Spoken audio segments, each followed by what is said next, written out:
Hi friends, welcome to Meenakshi kitchen. நம்ம இன்றைக்கி சுவையான வெள்ளைப்பூடு புளிக்குழம்பு எப்படி செய்யுதுன்னு பார்ப்போம். அதுக்கு முன்னாடி என் வீடியோ பிடிச்சிருந்தா சப்ஸ்கிரைப் பண்ணாதவங்க சப்ஸ்கிரைப் பண்ணுங்கள். அதுக்கு நல்லெண்ணெய் தான் ஊற்றணும். அது கொஞ்சம் வெள்ளைப்பூடு குழம்பு கொஞ்சம் நிறைய ஊற்றுங்க, ஏன்னா அப்போ தான் புளிக்குழம்பு கொஞ்சம் நல்லாயிருக்கும். ஒரு ஸ்பூன் வெந்தயம்,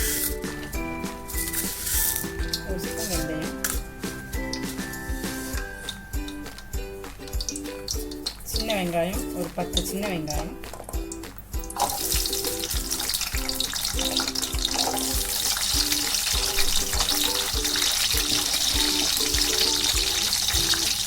நான் ஒரு 1/4 கிலோ வெள்ளைப்பூடை எடுத்து வச்சுருக்கேன். அதே இதில் போட்டுருங்க.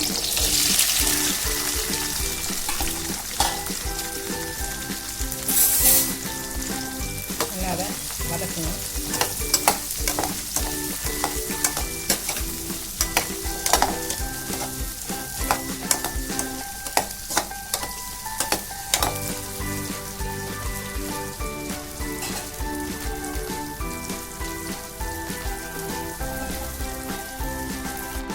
கருவேப்பிலை,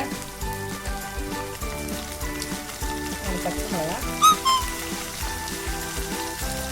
2 தக்காளி பொடியாக நறுக்கிக்கணும்.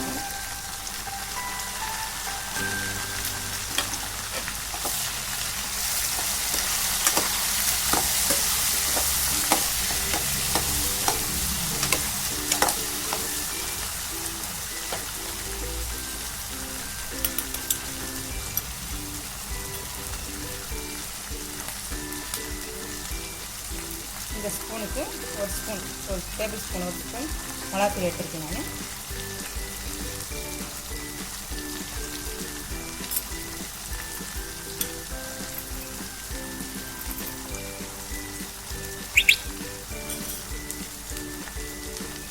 அதே ஸ்பூனுக்கு 3 ஸ்பூன் மல்லித்தூள் எடுத்துருக்கேன்.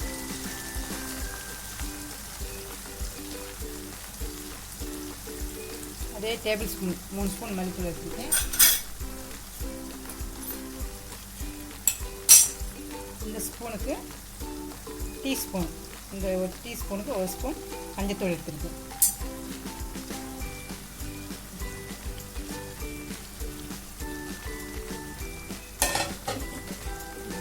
மிக்ஸ் பண்ணுங்க.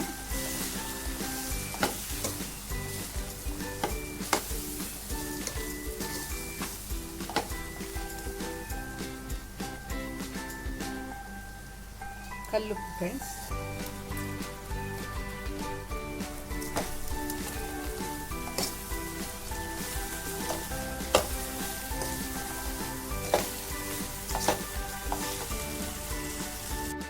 நெல்லிக்காய் சைஸ் அளவு புளியை நான் கரைச்சி வச்சுருக்கேன். அதை இப்போ நம்ம இதில் சேர்த்துருவோம்.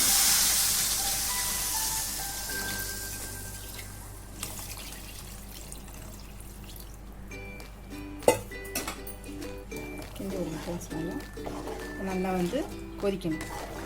கொதித்து வெள்ளைப்பூடு நம்ம போட்டுக்க வெங்காயம்லாம் வேகட்டும். குழம்பு கொதிக்க ஆரம்பிச்சிடும் ஃப்ரெண்ட்ஸ். கொஞ்சம் வத்தலாம் கொஞ்சம். நம்ம குழம்பு இப்போ ரெடி ஆயிடுச்சு. நல்லா எண்ணெய் பிரிஞ்சு கொதித்து நல்லா வத்தி ரெடி ஆயிடுச்சு நம்ம வெள்ளைப்பூடு குழம்பு.